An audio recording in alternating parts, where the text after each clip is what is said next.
Hi, this is Evolving Women. Welcome, welcome, welcome. I'm Teresa Lisum, and this is my fabulous co-host, Cherie Jackson, and we're evolving women this week. I'm evolving, you're evolving, we're all evolving. So let's just help each other to evolve. Our intention is to fill the world with uplifting messages, new perspectives, tools, resources, anything regarding health and wellness and mindset and self-belief and stepping into your superpowers. We just run the gamut. You don't know what you're going to get here, but we do want to offer you things to really think about. So we're here to give you permission to be your best self. So welcome. Hi, friends. Welcome back to Evolving Women. We're so glad that you're here. And thank you, my lovely co-host, Cherie Jackson. Appreciate you being here. And we're going to have a money discussion. Dun, dun, dun, dun. Money is something some people feel comfortable talking about, and some people don't.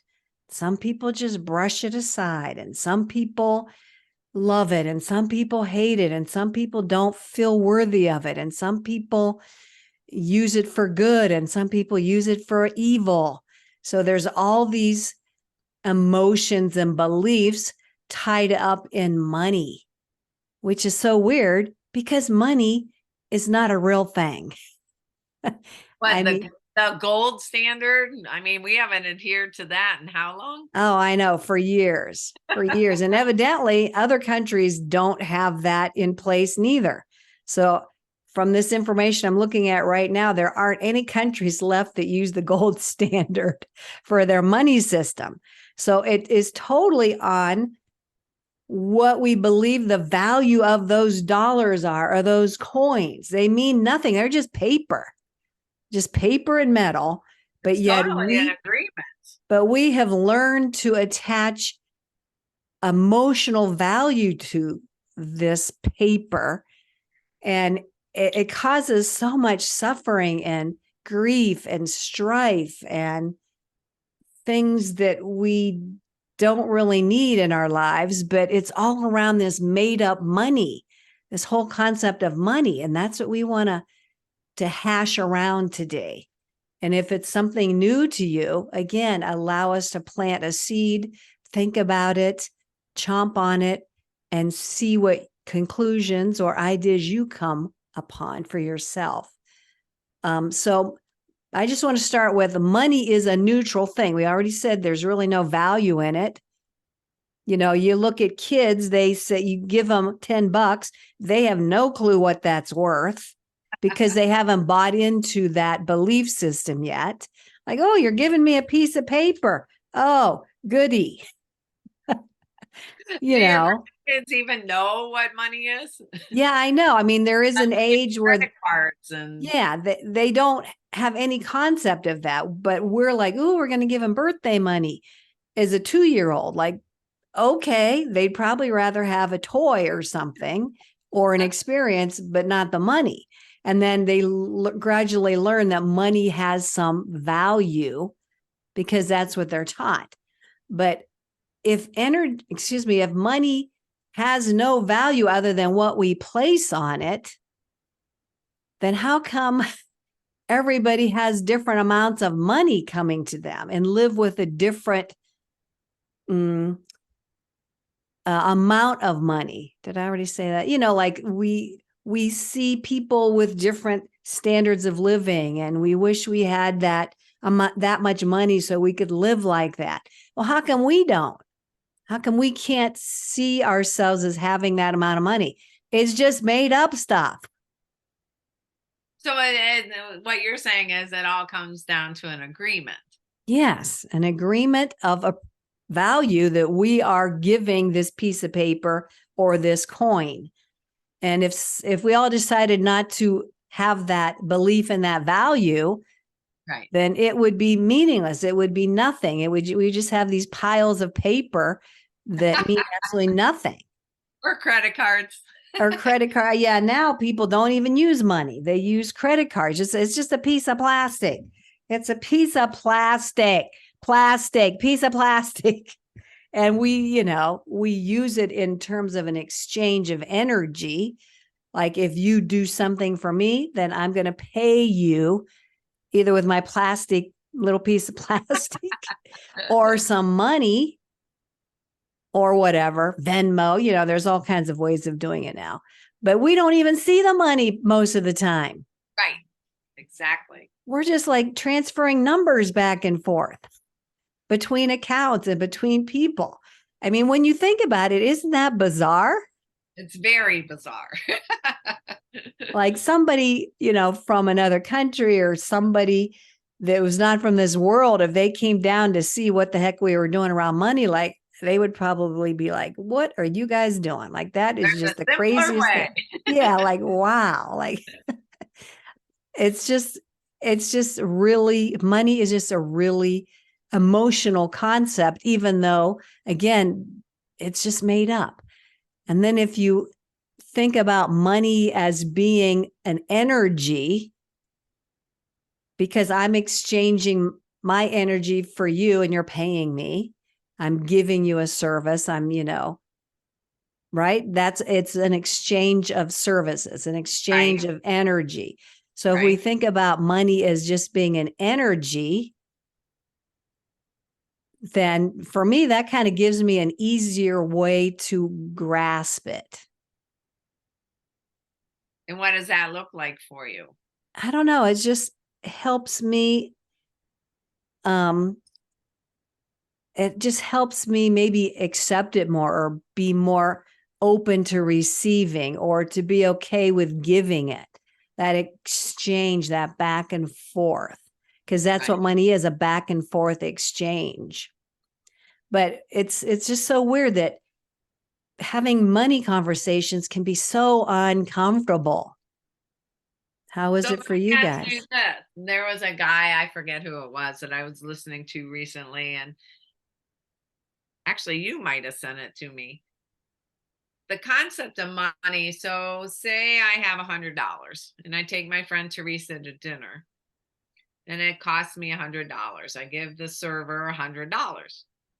Well, if you're talking about it in the form of energy, that $100 is more than $100 because it goes to pay that restaurant for its services, but then it expands out and, okay, I paid the server. The server gives that to the restaurant owner. The restaurant owner is taking that $100 and paying his food distributors, and the food distributors are paying the farmers. And so can you see how the money expands? And is blessing. It's an energy that's moving through the field. Does that make sense? Yep. And it's a ripple effect outward. Yeah. It's blessing more than that one person. Right. There's more than $100 value, that our culture would put on it. Right. A hard and fast $100 bill. So if you think about it, like instead of complaining like, oh my God, that cost us $100, I can't believe it. Like that energy around that money is really like a negative energy that you're attaching to that money. By saying that, you're limiting the money's value by saying that, right? Instead of seeing the expansiveness of what happened. But if you think, oh, I'm giving this restaurant my $100 because I had this delightful meal and they took really good care of me, and he or she's going to bless all of their employees with this money, and everybody's going to be a lot better off and happier, and they can pay their bills. And so if you think of it in a positive way, and it's an expansive way of looking at it. Right. Instead of a complaining, limiting way. I just finished up this book called Happy Money. It was so fun. I got so many gems out of there by Ken Honda, and I'll put that in the description. It was just delightful. It was all this around this concept of how you place this positive or negative energy around the receiving of money and the way of putting out money. And if you have a good energy around money in either direction, then your life, just improves, continues to get better. You attract and draw in more positive feelings. And so I've been playing with that the last couple of weeks, that whole idea. And I'm trying to catch myself like in the complaining, like, oh my God, I can't believe that cost that much. Well, that's a negative. I'm attaching negative energy to that Well, you're limiting exchange. it. Yeah. Yeah. And so it's an awareness that I'm trying to catch myself in. Like, So what do you say? How do you flip it when you're in the grocery store and you're like, oh my gosh, that box of cereal is $6? So how do you flip it? Like what tools do you use to flip that thought? well, and I haven't been doing it for that long, but I just try to catch it and then change my thoughts to like, oh, I am so grateful for whoever brought this to the store, the truck drivers, the people who Okay. placed it there. Look at this delicious, well, a box of cereal is not, look at this box of cereal. Somebody packaged it. Somebody earned money from, their job that helped package it. Somebody brought it to the store. They stocked it. All these people put in all their effort to get this box of cereal to me. Oh, I'm Right. so grateful. I'm so thankful to have this. How blessed am I to be able to eat this box of cereal? But I mean, I think it's a matter of an awareness. Absolutely. Be aware when you're thinking like that, because we fall into these default ways of thinking because they're just patterns we're just used to, they come up automatically. Yeah. And so to be able to catch those automatic responses and say, oh, wait, stop. And then try to just think of it in a more positive way.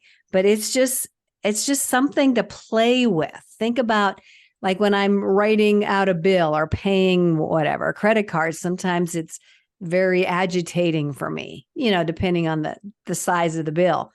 And so I've been trying to like just stop and just again appreciate and be blessed and feel that, oh, I've already benefited from this and I'm just you're paying them writing back. the check, so you have the money to Yes. Yeah, I'm very blessed that I can afford it and I do have enough abundance in my life and prosperity coming in that I can purchase this. I can buy this. I can treat somebody to this ice cream. I can, and I'm really trying to bring more of that way of thinking into my life. It's been fun, but it's not 100%.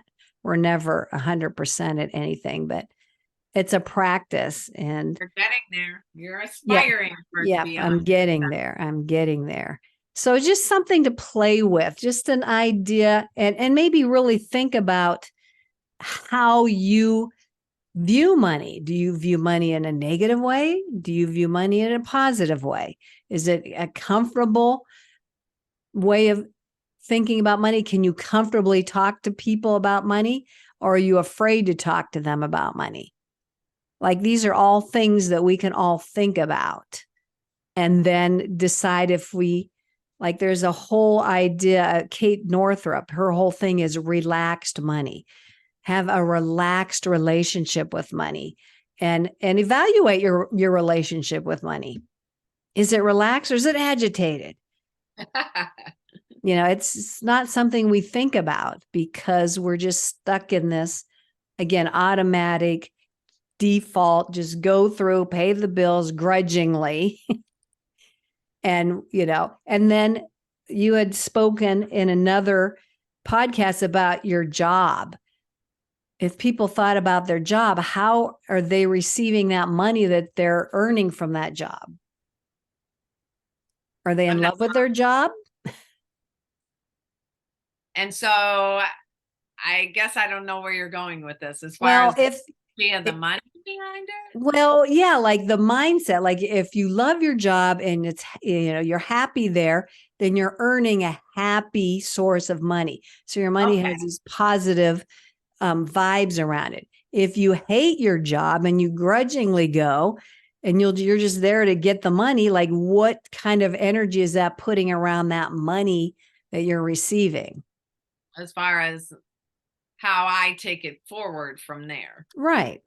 Yeah, no, I can agree with that. And I never thought of it that way. Yeah, it was an interesting I said it's a fun little book, and it's full of wisdom, and it's all around money. I love reading money books because I evidently have had a strained relationship with money that I didn't even realize, and we could even go into the whole lack mentality or the abundance mentality.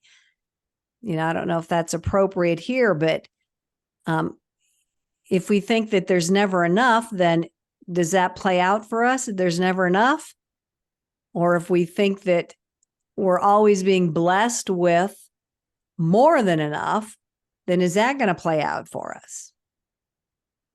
I tend to not keep money in a separate category. I look at it. I look at abundance. It comes in so many ways. Friendships, my home, people giving me things, experiences. So I tend not to get tied up in the money thing. Not that sometimes I'm not flipping out, that I get uptight because Mike doesn't get a commission check or something. Yeah, I can go down that rabbit hole, but I tend to lump money into, I'm grateful for my financial prosperity and my abundant life. Like, look at the beautiful place I live in, and look at my wonderful friends. And so I tend to look at it as more experiential Yeah. instead of a piece of paper and a credit card. There's an affirmation I say in the mornings, and sometimes I don't believe it until I go in the direction you just said. I am a millionaire. Yeah. Am I a millionaire in terms of that meaningless money? No, but on so many other levels, I am. Like you said, friendships, experiences, choices that I have, the way that I live. Yes, I am a millionaire. And a billionaire, maybe. A billionaire, yes. In terms of blessings and things that I'm grateful for. Ooh, I am showered constantly with blessings. Ooh, I'm getting chilled. But and that's just something I have to make sure it stays at the top of my mind and not get sucked down into, oh, that person has more than me and they're living a better life and blah, blah, blah. So it's a constant practice to keep your mind in the right way of thinking. It's a reframe. A reframe. Thank you. And yes. Having the awareness when you're going down the rabbit hole to reframe it before you go down the rabbit hole. Yep. And catch yourself. And that's where the practice comes in. That awareness, that practice. It's not a one and done thing. It's a constant practice and getting yourself back to where you want to be. And this all comes back to choices too. So many things come back to choices, I noticed. We choose how we think. Yeah, we choose. So yeah, it's a mindset shift. And so my invitation to our viewers and our audience is, what is your relationship with money? How do you think about it? How do you feel about it? And is it possible to change those into something more positive? And if it is, fine. If it's not, fine. And maybe you just let it go and maybe it'll come back to you in the future. But we appreciate you letting us bring this to your attention so you could chew on it for a while and see what thoughts come to you. Anything you want to add before we go, Cherie? No, I think it's great. I think it's like you said, it's about choices we make in our thinking and our actions and reframing that in our perspective. Takes work. It takes work. It does take all these beliefs, and you got to look at what you believe and yeah. Do I really believe that? Yeah. That's a whole nother topic. Is the whole topic around belief. We can go off on so many tangents. We could keep you here for hours. Right. Well, all right. I think we'll call it a day today. Thank you so much. Thank you, Cherie, for co-hosting with me. Thank you, everybody who has viewed, listened to. We appreciate you. Please subscribe, share, follow us, make a comment. We love that you're here. Thank you so much. Till the Bye. next time. Bye bye.